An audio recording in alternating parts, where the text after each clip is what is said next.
बड़ी खबर सामने आ रही है। कल दोपहर 3 बजे लोकसभा चुनाव की तारीखों का ऐलान किया जाएगा। इस वक्त की ये सबसे बड़ी खबर आपके सामने। लोकसभा चुनाव की तारीखों का ऐलान कल होगा। कल दोपहर 3 बजे तारीखों का ऐलान कर दिया जाएगा। तो चुनाव आयोग में ये महत्वपूर्ण बैठक चल रही थी जिसमें मंथन किया जा रहा था और अब ये साफ हो गया है कि कल दोपहर 3 बजे चुनाव की तारीखों का ऐलान किया जाएगा। तो लोकसभा चुनाव 2024 की तारीखों का ऐलान कल दोपहर 3 बजे किया जाएगा। इस वक्त की ये सबसे बड़ी खबर आपके सामने। आमोद राय का मैं रुख करना चाहूंगी, ज्यादा जानकारी के साथ जुड़ गया। आमोद, और क्या कुछ डिटेल्स सामने आई है जो लगातार बैठक चल रही थी उसमें? देखिए, कल जिस तरह से मुख्य चुनाव आयुक्त के साथ 2 चुनाव आयुक्तों की नियुक्ति की गई और आज पहली बैठक हुई है। बैठक में चुनाव के प्रिपेयर्डनेस पे चर्चा करने के बाद अभी थोड़ी देर पहले 2 मिनट पहले चुनाव आयोग की तरफ से ये एक बयान जारी किया गया है कि कल आम चुनाव को लेकर दोपहर 3 बजे घोषणा की जाएगी। कितने चरण में होगा, किस फेज में कहाँ इलेक्शन होगा, ये तमाम जानकारी कल 3 बजे साझा किया जाएगा चुनाव आयोग की तरफ से। और ये एक तरह से अब जो कयास लगाया जा रहा था कि कब घोषणा होने वाली है वो अब साफ हो चुका है। कल 3 बजे मुख्य चुनाव आयुक्त के साथ दोनों चुनाव आयुक्त बैठकर इस पूरे प्रक्रिया को आरंभ करेंगे और कल से देश में एक तरह से आचार संहिता लगने जा रहा है 3 बजे से। मैं आपको बताऊं प्रतिमा, तो चुनाव तारीखों के ऐलान के साथ ही मॉडल कोड ऑफ कंडक्ट लागू हो जाएगा। और इस बीच आमोद राय बता रहे हैं कि मंथन हुआ, बैठक हुई, जिसके बाद अब ये तय कर लिया गया है कि कल दोपहर 3 बजे लोकसभा चुनाव की तारीखों का ऐलान हो जाएगा। यानी पूरा लेआउट आमोद तैयार कर लिया गया है जिसमें काफी सारी चीजें कल प्रेस कॉन्फ्रेंस के दौरान ही स्पष्ट कर दी जाएंगी। कितने फेज में होगा और क्या क्या तैनाती होगी, कितने बड़े स्तर पर, ये सब कुछ निश्चित तौर पे एक एक डिटेल सब सामने रखेगा चुनाव आयुक्त और चुनाव आयोग। और चुनाव आयोग पिछली बार जैसे 7 चरणों में चुनाव हुआ था, तो देखना होगा कि इस बार क्या चरण बढ़ाए या घटाए जा रहे हैं, क्योंकि चर्चा थी कि 5 चरण में भी चुनाव कराए जा सकते हैं। पहले जिस तरह से नक्सलवाद और आतंकवाद देश में ज़्यादा जगहों पर थे वो अब घटे हैं। तो इस लिहाज से ये कहा जा रहा था कि सुरक्षा के इंतजाम कम करने से भी अब चुनाव हो सकता है, लिहाजा फेजेज में कमी की जा सकती है। देखना होगा कि क्या उस पर विचार बना है चुनाव आयोग में, कल इसकी भी जानकारी मिलेगी। साथ ही कितने फोर्स डिप्लॉय करने हैं, किस किस राज्य में कब कब चुनाव होगा, पहले चरण में कहां कहां चुनाव होगा, दूसरे चरण में कहां कहां चुनाव होगा और कब इनकी गिनती होगी, और इससे आगे का रास्ता पूरा साफ हो जाएगा। कल 3 बजे समय मुकर्रर किया गया है चुनाव आयोग की तरफ से और उसके बाद ये साफ हो जाएगा कि चुनाव का प्रक्रिया किस तरह से आयोजित करने जा रहा है चुनाव आयोग। तो चुनाव तारीखों के ऐलान से पहले हम देख रहे हैं जितने राजनीतिक दल हैं उनकी तरफ से अपने अपने स्तर पर तैयारियां शुरू कर दी गई हैं। लेकिन कल दोपहर 3 बजे का वक्त बेहद महत्वपूर्ण साबित होगा इन तमाम दलों के लिए भी, क्योंकि अब जब आप आगे बढ़ेंगे तो मॉडल कोड ऑफ कंडक्ट लागू हो चुका होगा तारीखों के ऐलान के साथ ही। आमोद,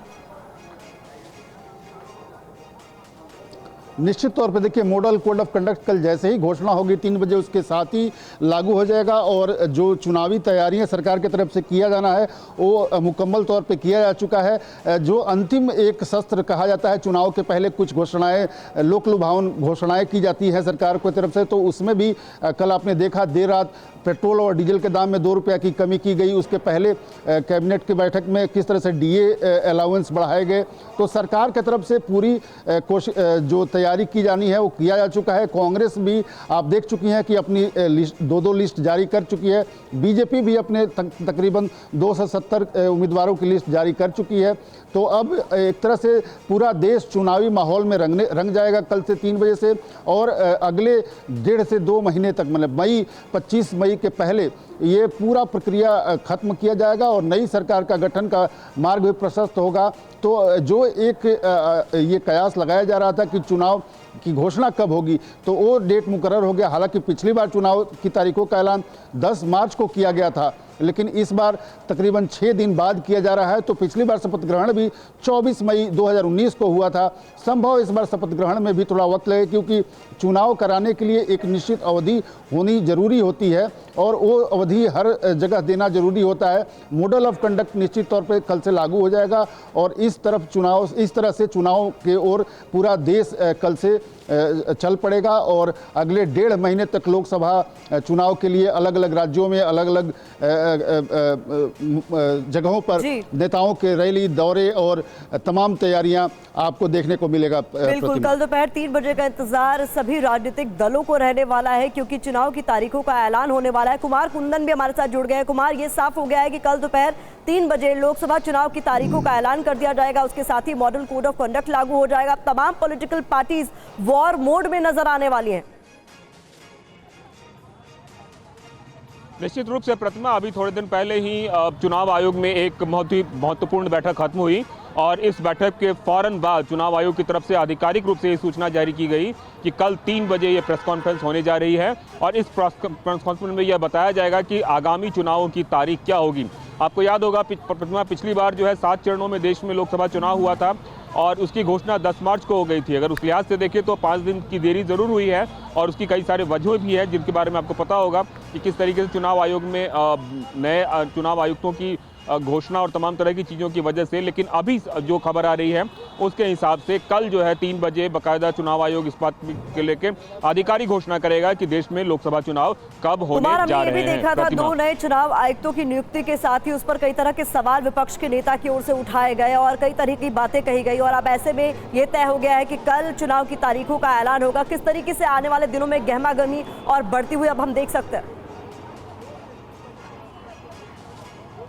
देखिए प्रतिमा, कई तरह के कयास लगाए जा रहे थे। कुछ लोग तो ये कह रहे थे कि आज ही चुनाव की तारीख का ऐलान हो सकता है, लेकिन चूंकि विपक्ष सवाल खड़े कर सकता था कि जिस तरीके से ज्ञानेश कुमार और संधू दोनों आज ज्वाइन किए हैं तो कैसे ही आज ही तारीखों का ऐलान हो सकता है। ऐसे में क्या चुनाव आयुक्तों को मतलब समझने और जानने समझने की क्या कोई समय नहीं दिया गया? तो मुझे ऐसा लगता है कि एक दिन का समय जो पूरा मिला है, आज अभी थोड़ी देर पहले जो बैठकों का दौर चला है वो दौर आगामी भी चलता रहेगा, मतलब आज दिन भर। और निश्चित रूप से कल जो 3 बजे का समय है वो सिर्फ और सिर्फ इसलिए रखा गया है ताकि विपक्ष को इस बात के लिए मौका न दिया जाए और उनको यह बताया जाए कि जिनकी नियुक्तियां हुई है वो नियुक्तियों के बाद भी उन्होंने समय दिया और समय लेके उन्होंने पूरी तैयारियां की है।